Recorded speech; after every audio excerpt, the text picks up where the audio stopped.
You're listening to Stand Out, Get Noticed, episode 264.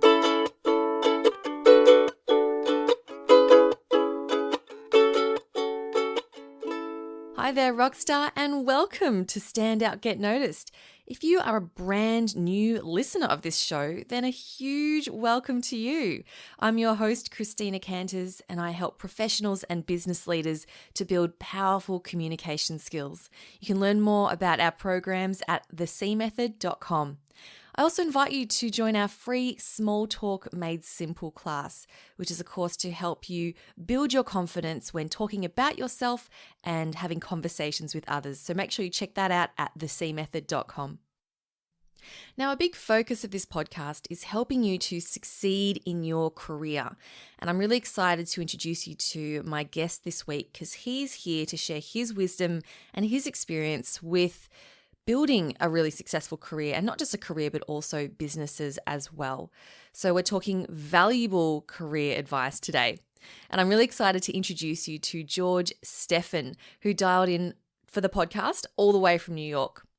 Now, George is a personal branding, social media, and content marketing expert who's been in the industry for over 3 decades. Through his company, Watermelon Social, he helps professionals stand out by creating powerful personal brands and content marketing. Now, as a passionate, successful entrepreneur and leader, George has a wealth of knowledge when it comes to standing out in the workplace. And I wanted him on the show so I could really grill him about what he's learned in his time in the workplace and in running businesses. So in this conversation, we talk about the challenges that professionals face in the workplace, how mentors help George to get a head start in his early career, the importance of people skills in the workplace, and how to be a great leader and to enable great communication. So this podcast is for you if you are out in the job market, if you're looking for work and you want to stand out, or if you have found yourself in a great company and you want to make the most of it and you want to fulfill your potential and accelerate your career. I'll put links to how you can connect with George and learn more about his companies, including Watermelon Social, in the show notes at thecmethod.com/264. All right, let's get into the conversation. My first question to George was, what is the biggest challenge facing young professionals in the workplace today? Here's George Stephan. I think that to start with, particularly nowadays, the biggest challenge is to get into the workplace. And once you're there is to find a mentor. In my career, I started at global agencies in New York City, BBDO, FCB, and with a company called Publicis. And in each case, I was first in research and management.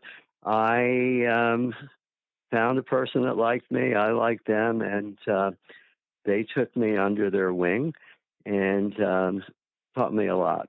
And I think that is very important at an early stage in someone's career is to find a good person, a good company, and to do that first before they go off and try startups, et cetera. I think that was key for me, and to this day, it is lasting. Yeah. And can you share with us what was one or two of those key things that you learned early on from your mentors? I think that just the discipline of written and verbal communication was very important. I did not go through a formal training program, but to learn how to write and how to speak and to do it succinctly was something that my early mentor helped me with, and it's invaluable as I've gone through my career and started a number of businesses. Watermelon Social is my most recent. So it's those communication skills that are critical. And if you start at a great place, working with great people, even without a formal training program, which they have less and less of these days, I think the key skill is to pick up verbal and written communications. Right. And is there a specific, what do you think a lot of people struggle with in the workplace when it comes to their communication skills that holds them back? So we use a lot of interns, and I think that you don't learn this in school necessarily, unless you're doing a lot of extracurricular activities. I think you learn this in the workplace, on the job, and again, with a lack of, over the years, there's been less and less training programs inside of big companies. I think that you just need to watch and mimic, if not a mentor, the good people inside your company or inside your team, and that's what I did. And now I'm able to pass that on to the younger people that I work with. As I said to you earlier, they get tons from me, and I get tons from them. Younger folks have tons of energy, tons of ideas, lots of enthusiasm, a much better grasp of social media, and what works and what doesn't on social. And, that's invaluable to me. Now, I give them the equivalent of their MBA if they post-college, because I know a lot about branding, a lot about content marketing, and I share it freely, as I hope they share their ideas freely with me. So it's trying to find a company, a situation, a mentor where you can easily go back and forth with idea exchange. I think that's very important. Yeah. I know that a lot of people understand the value of having a mentor, but they're not sure how to go about finding one or how to approach someone to be their mentor. What advice would you have for someone in that situation? Well, that's a good question. So I'm thinking back over the years, and I'm now thinking back to being the mentor. So getting a mentor, it's happened organically. I went to a great place. There were great people, and we found each other. It was as simple as that. Um, I think of my first job, which was in research at the BBDO, this ad agency. There was a guy who hired me who I really liked. He really liked me. He became my mentor. He taught me everything I wanted to know at the time in market research. And he ended up getting me an apartment down the hall from his place in the Village in New York City. And I practically ate at his apartment every night because I had no money and didn't quite know what was going on. So I think then the mentoring happens that way. And now the interns that come to me, if we're talking about real experience and not very, they come after me. They seek me out. They write letters. They phone call. They prove ahead of time that they're going to be helpful. Now, in this environment this summer, there's a lot of folks out there who don't have much to do. So I think it's real important to do the outreach, be focused, and at the end of the day, it's like a personality thing. Find someone that you match up with, and learn as much from that person as you can. And then I, in turn, learn as much as I can from the younger person. It doesn't have to be an intern. It could be a mid-level person, a person that's, say, a lot younger than me in a different discipline. As far as I'm concerned, when it comes to work, everybody's equal.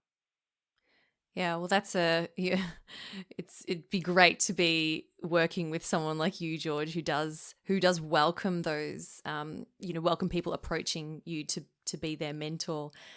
I know that there are a lot of people out there who are very nervous about approaching someone. There's that fear of rejection. What if they say no?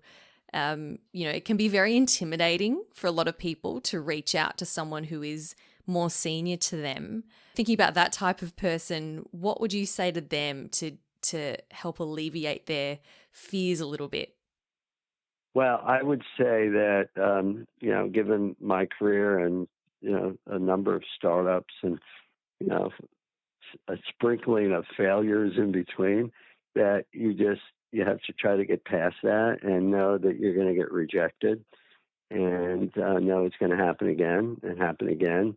But hopefully you'll learn something from it, and that'll make you a better person, not just in terms of work, but just a better person outside of work. And I think that it's natural for people to be afraid, but you really need to make a bunch of mistakes to get better, and you're not going to make mistakes unless you do the outreach. So one way or the other, I think you've got to just give it a shot, and take what comes. And you know, I looked for my first real job for 2 years, and I finally got a call. I grew up in Princeton, New Jersey.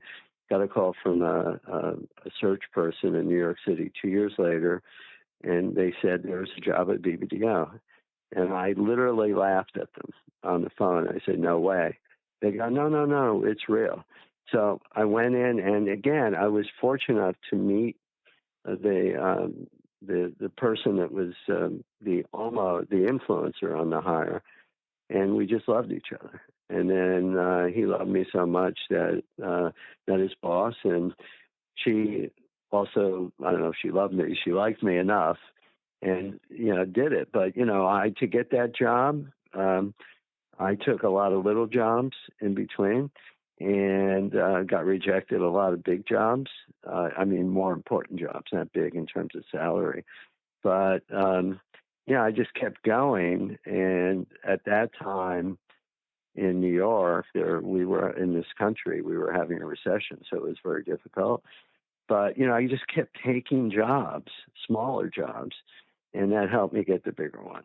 But I just, I don't give up. And I know that sounds a bit trite, but I think, if you really want something, you just gotta keep trying and not let the no's get to you. Absolutely. I think learning how to deal with rejection and a no is one of the most powerful skills that we can develop. George, you mentioned before that learning from mistakes is one of the best things that you can do. Can you give an example of a mistake that you've made in your career, or big or small, but where you learned an important lesson? It's interesting when you get clients, everything's great. They love you, you love them, but when you don't get them, you tend to not know why. So we did an outreach to some prospects that we thought we were going to get that we didn't get, and I was looking for criticism, and I got some from one particular client, which is very valuable. And she said, "Hey, you guys did a good pitch. You had your team there. Everything made sense, but you talk too much. You don't allow your team to participate as much as we wanted them to, because we wanted to hire a team, not just the leader." So that was very helpful. So as you can tell, I still love to talk, but I try to listen more and try to get more participation from the team, particularly from people on the team that are either younger or specialists, because they're better than me at what they do. Mm. So that was, I don't know if that helps, but I actually went after it to try to find out how to get better. And believe me, people don't want to tell you why they don't want you. They're very uncomfortable. We finally got a few to talk, and that was one of the key learnings that we discovered, or at least I did. Yeah. I try to modify as much as I can. And it's great to hear that even for someone like you who has so much experience, that you are still making mistakes and there are still things that you don't know that you're doing wrong, and that you still continue to learn. I think that's fantastic. How do you said that people don't want to tell you why you didn't get the job or where you went wrong. Is there a way to encourage that feedback, that honest feedback? It's really hard. It's human nature not to want to explain a no. It is very difficult to get people to tell you why they've rejected you. It's pretty easy to get people to tell you why they've accepted you. So we just went after it, and I would rather know why someone's not buying than why someone's buying. Because if they're buying, then whatever I'm doing, even if I don't quite understand it, it's working. If they're not buying, I really need to know why so I can do better the next time. Would you say that advice is the same for professionals who are going for a job and maybe get a no for that particular role? Absolutely. Probably even harder to get a reason why, unless you have a recruiter in between who can get it for you. Because, if you keep making the same mistakes, you're going to keep getting the no's. Assuming everything else is equal and that, it's the right spot and you're the right person, but you keep getting no's. So I think you just have to be persistent and try to find out why. Hi, Rockstar. I hope you're enjoying this conversation so far with George Stephan. Hey, if developing your communication skills and building your confidence and leadership is something that you are absolutely committed to, then you might be interested in joining our membership program, the C Method Academy. This is our members-only training and accountability program to help take your communication, public speaking, and leadership skills to the next level. In this program, you get access to in-depth training where we take the concepts from this podcast and we go deeper. We study them and we implement them. You also get access to webinars and coaching calls where you have direct access to me to ask questions and to be coached. Plus, you'll be part of a passionate community of like-minded people who are there to support you in your journey of accelerated growth. To learn more about the program and to join, go to thecmethod.com/join. That's thecmethod.com/join. Okay, let's get back to the show. So, George, I want to take a bit of a change of direction here because speaking to you has reminded me of conversations that I've had with a number of my clients. And what happens is I get people coming to me and they say, Christina, I really struggle to speak to senior people. So when I'm in the same room, when I'm in a meeting or I'm presenting to people who are more experienced than me, or maybe they're the VP or they're a VP or they're the CEO or they're in that very high up position, they just get so nervous and they can't be themselves. As someone who, is in that high position and does work with people at all different levels on a daily basis, what advice would you have for those people who are struggling to communicate with senior people? That's a good question. I think as a leader, you have to be empathetic. I think that you can make people feel better about presenting in front of senior people if in fact you're able to talk to them about maybe telling a story about how you got better. And the way you get better is through lots of practice. I'm a golfer. You can't get better unless you put the work in. You can get coached, of course. You can get mentored. But at the end of the day, you got to get out on the course, right, and play and experience the pressure. Very different than being, in a coaching situation versus being in a boardroom. At a young age, I was in a boardroom. I had part responsibility to run the Mars business, which is the global confectionery company run by the Mars brothers. And they came in to my agency for a review. And I was put up front. Now, I was too young to be really nervous, but I had done enough before, and I must admit, I was probably a little bit, what's the word? I don't want to say arrogant. I was not arrogant, but I wasn't as worried as my bosses were, about having the Mars Brothers come to the agency. And there was probably, they weren't going to drop us, but there's probably $100 million in business there. So what I did was I just did something natural.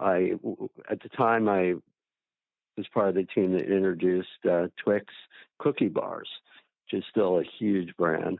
And I walked into the room with boxes of Twix, a Twix T-shirt on, all the stuff that we did, the Twix hat, you name it. I had Twix all over me.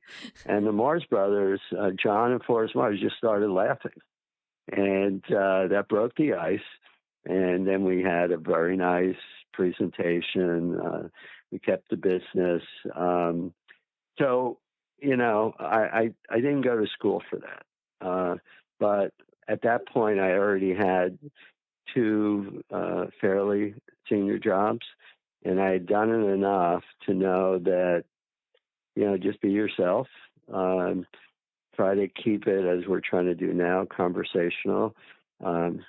Always try to interject a little humor into the situation. And sometimes that diffuses tension. And mainly, just like in golf, you got to be prepared. You have to be ready. And if you're prepared, it does take away some of the anxiety, not all of it. And then after that, you just have to you have to rinse and repeat. Just do it. Easier said than done. I'm not making light of this, but very good question. But that's how I got to it. How do you prepare for an important meeting? Man, I work really hard. I do a lot of research. I work with my team on whatever the pitch presentation is. I practice.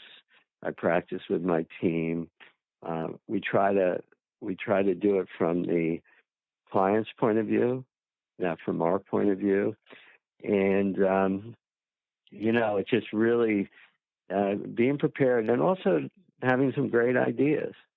I mean, if you're just going to read from PowerPoint slides, that's not going to get anybody excited. But if you start with some ideas, and then you get prepared and you present well, and now you have the team do most of the presentation, then you've done what you can do. If you get it, fine. If you don't get it, that's just the way it is. But as long as I'm ready, I'm prepared, and my team's prepared, then I almost don't worry about the outcome. It's kind of like how, with going back to the golf example, of how I've heard professional golfers say that when they are lining up a shot, even if it's, the final hole on a world tournament, that they still just focus on that one shot, and they don't think about the overall outcome. They don't think, I have to win this tournament. They just think, I'm just focused on the present, where I am right now with this one hole. Well, absolutely. I think I play a lot of golf. I think when you get nervous, you go back to your routine, which you've practiced over and over and over again, the pros, for years. And once you're back into that routine, you're in a bubble, and it pushes away a lot of the anxiety. Anxiety will make you lose every time, because just in golf, mentally and physically, it tightens you up, and you can't make a good shot. So you revert to your routine, and that helps you get through it. And again, once again, that's being prepared, and it's just you got to outwork the next person. I played golf the other day, and I don't. If I had it down, you'd see me on TV at the Masters. But so I find holes in the game, and I'll either go to a coach, or when I can't get to a coach, particularly nowadays, I go online and I Google the problem, and I watch the videos, and I go and practice. And then I fix that one spot in the game, and of course something else pops up. But overall, I've gotten better by doing it that way. Yeah, absolutely. Absolutely. I love that analogy. I think there's something we can all learn from that and apply that. And I'm sure everyone listening has a skill or a hobby, or whether it's learning a language or a musical instrument or something, where they've worked really hard to develop that, and it's about applying that same discipline and work ethic to the other areas that you might want to improve in, such as your presentation skills or your leadership skills, or building your confidence in the workplace in general. George, this has been so wonderful speaking with you. Can you tell us a bit more about the work you do with Watermelon Social? I have a parent company, Stephan Partners. We do branding and digital marketing for clients in a number of verticals, and the branding is a discipline that basically establishes why your company, why your product is different and better than competition. The digital marketing is the transactional side. Once you have that foundation, the branding foundation laid, we go out and generate engagement leads and sales. So I've done that for years. 3 years ago, I launched Watermelon Social, and that is personal branding and content marketing. And the only difference is we're doing that now for leaders of companies, and we make sure that they're branded to differentiate themselves from their peers. We develop content. We push that content out to build engagement, leads and sales for their company. We do this for middle management teams. We do this for leaders, and we do it in some cases for pro athletes. So Watermelon Social is really exciting because it's gotten me into doors that the regular corporate parent would not have, because there's not a lot of Watermelon Socials out there. Where did the name Watermelon come from? That's a good question. A few years back, I came up with the idea to do it, and I was sitting in a room in my office in Soho, New York City. Came out of the air, to be frank with you, and I backed up into it, and I wanted it to be fun. I wanted it to be colorful. I wanted it to be tasty, and I wanted it to be social. And, that's, I assume you have watermelons in Australia. You don't buy a watermelon and go eat it by yourself. No, you Go don't. buy it and you share it. I love that. And what's great about Watermelon Social, and if you see our colors and everything, it just makes people smile. It engages. It breaks through the clutter, and it gives us an opportunity to start a conversation. I love that. That's great. And it's, to me, I hear what comes to my mind is juicy. When I think watermelon, I think juicy as well. And I think that's a great word too.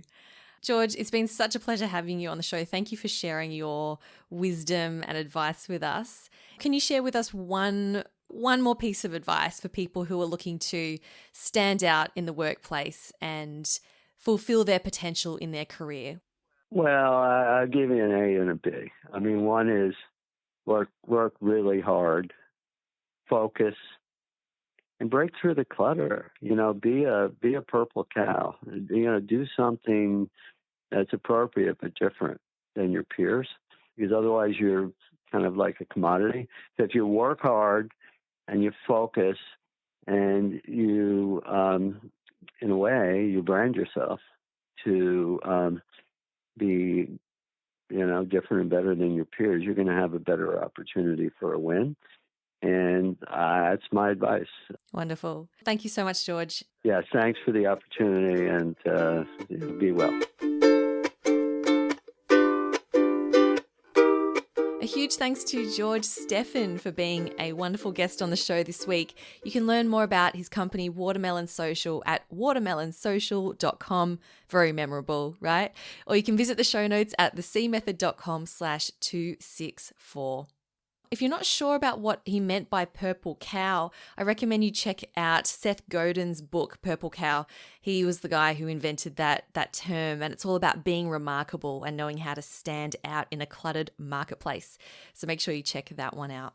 And before I leave you today, don't forget to check out our members-only training program, the C Method Academy. If you want to take your communication, your confidence, and your leadership to the next level and do it in a supportive environment, then the Academy is for you.